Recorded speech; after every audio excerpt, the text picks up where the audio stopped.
We hear a lot about the rise of silent quitting and the war for talent. One way companies are differentiating themselves in the labour market is employer branding. And we've seen a lot of bigger companies run expensive, large-scale employer branding campaigns recently. In this episode, we discuss what it is and why it can be effective, and Dan shares the metrics behind his own recruitment campaign that ultimately landed him a contract with KFC.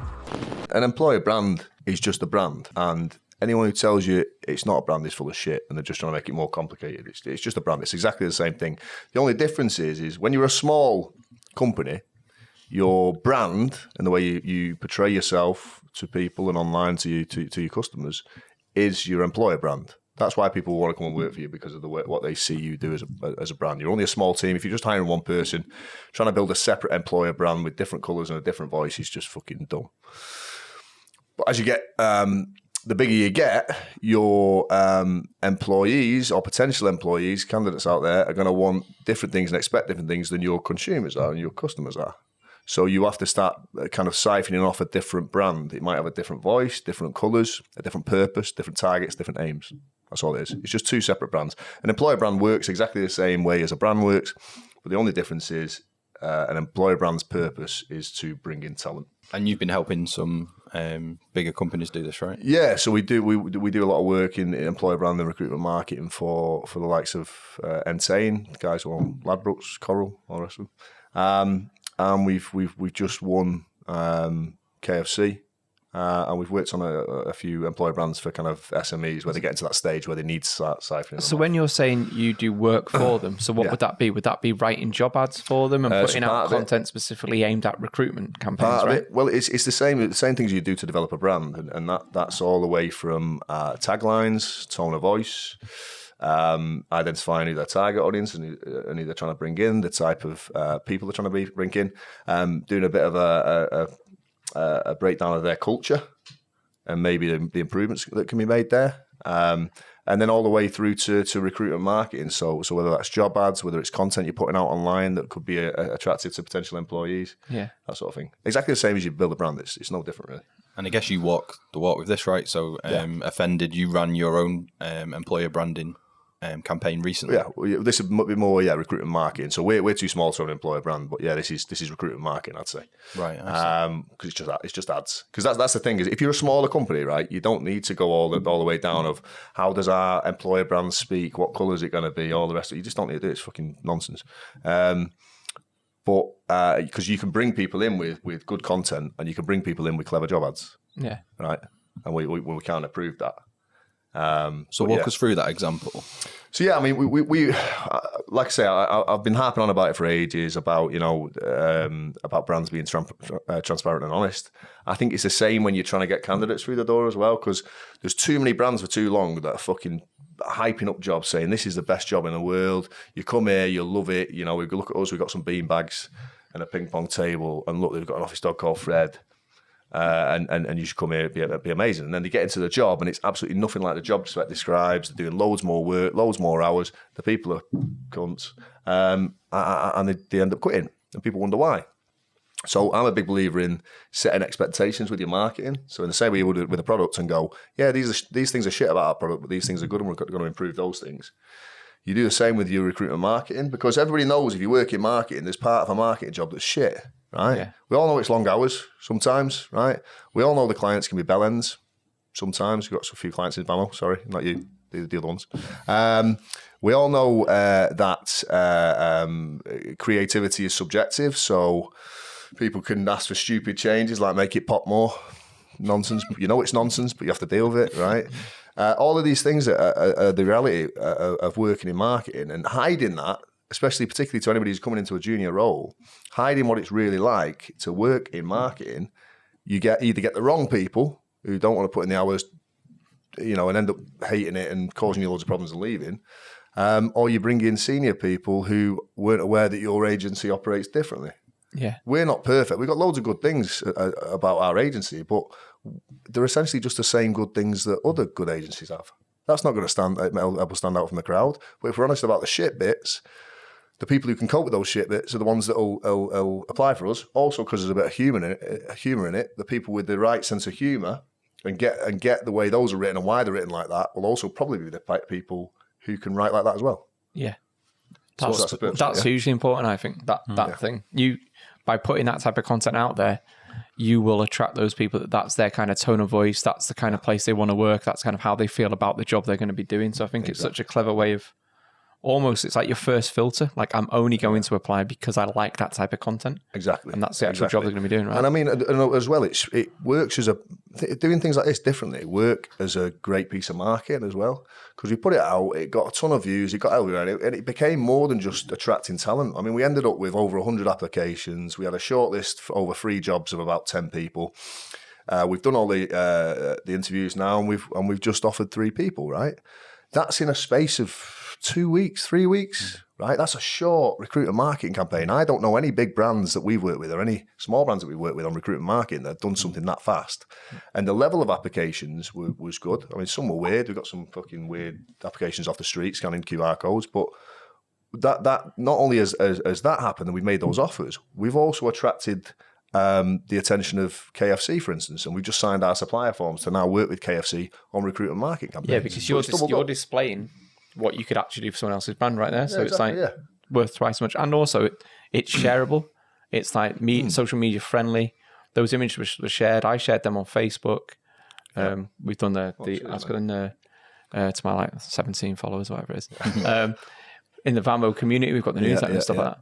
But that's one thing I was going to say. The thing about this, and my only kind of experience of doing something like this, is when we had Learning Heroes, we wrote a bit of a zany job ad, which meant that it kind of attracted zany, crazy people. It was like it went the other way. Instead of attracting the kind of person that we wanted, because I think it might have made references to wizards or something, didn't it? Yeah, I think it was.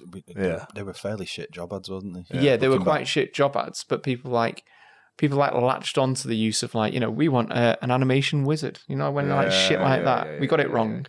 And then it was like coming back like, what's that famous wizard from? I'm the Gandalf of animations. And it was just like, leave it now. It was funny in that it wasn't funny, but you've used it once, but stop making so many references to wizards. Do you know what I mean? Well, the interesting part about this... Did you get many of them though? That's what I was saying. Yeah, we did. The interesting part about this is that we still got all of those. I think because Offended's grown as a brand now, and it's quite well known, particularly in Manchester.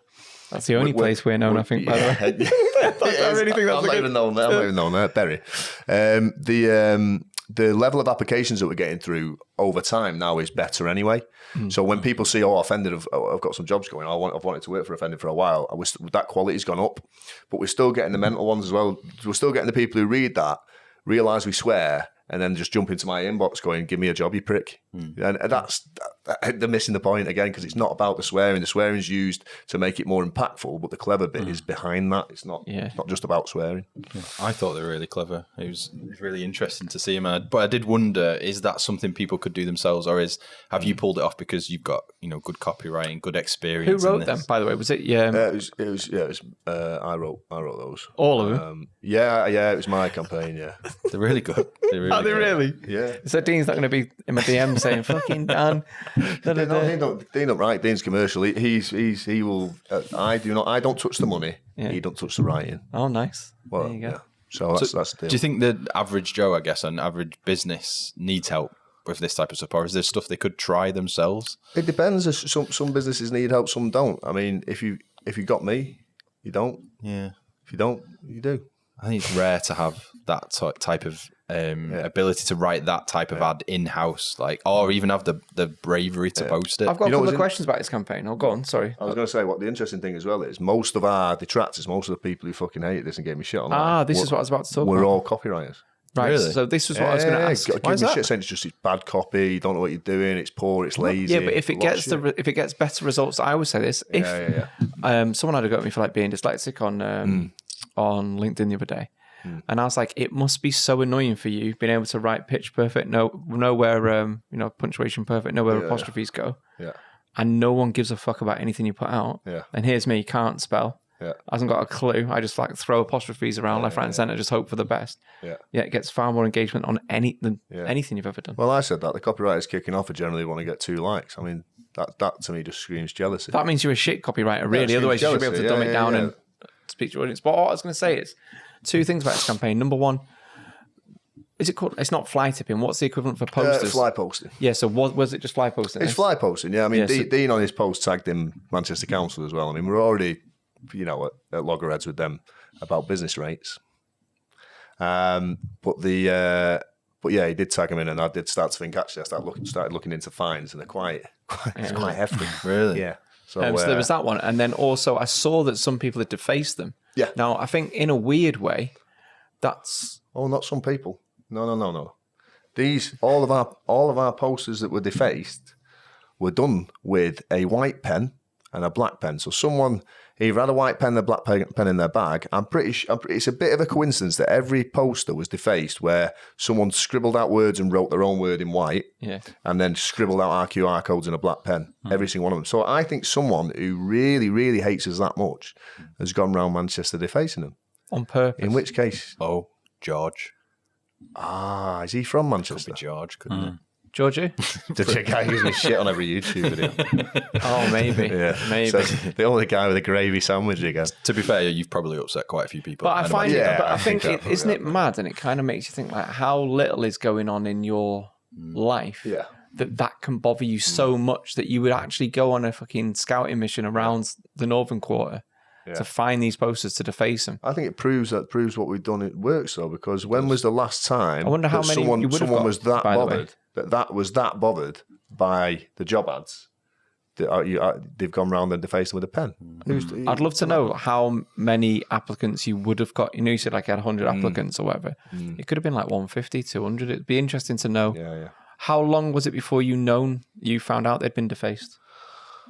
We didn't. Well, to be honest, we left them a couple of days, and it was only then we saw the bit of a dip in the QR code scans that I think somebody saw them. Some had been pulled down, and then a few had been defaced with a white pen and thingy. But it is interesting. We've worked with a few clients and recruiters recently who said they're really struggling to fill roles. There's just not the people to fill the roles. So companies are going to have to work harder, both on the terms and the jobs and making sure they're not shit, and also the way you entice people in the first place. I mean, we're bad for it at IAM. We just post on Indeed and put the job out.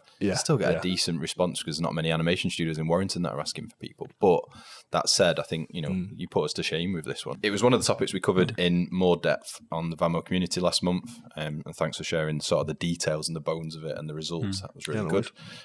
Last month we also talked about the decoy effect, which is a simple pricing strategy to sell more. We talked about how to sell to corporates. With everyone feeling a squeeze, we wanted to show how you could get hold of budget holders. And we did a video on paid media this week and how some companies waste ad spend by simply throwing cash at Google, Facebook and LinkedIn. So all of those can be found in the VAMO community, 150 quid for the year, 15 quid a month. There's also a free monthly roundup that you can sign up to. So if you like any of that stuff, go and check it out. Go and check it out. Some good stuff to improve your business. That's it for this episode. We're continuing the chat over in our private Slack group where we'll be answering your specific questions about business, sales, marketing, and anything in between. If you want to join, you can sign up for free by clicking the link in the description. Special thanks to Sophie and Zoe for joining us today, and we'll include links to their socials in the description below so you can connect with them. And finally, if you enjoyed the chat, don't forget to subscribe to this channel and leave a like on this video.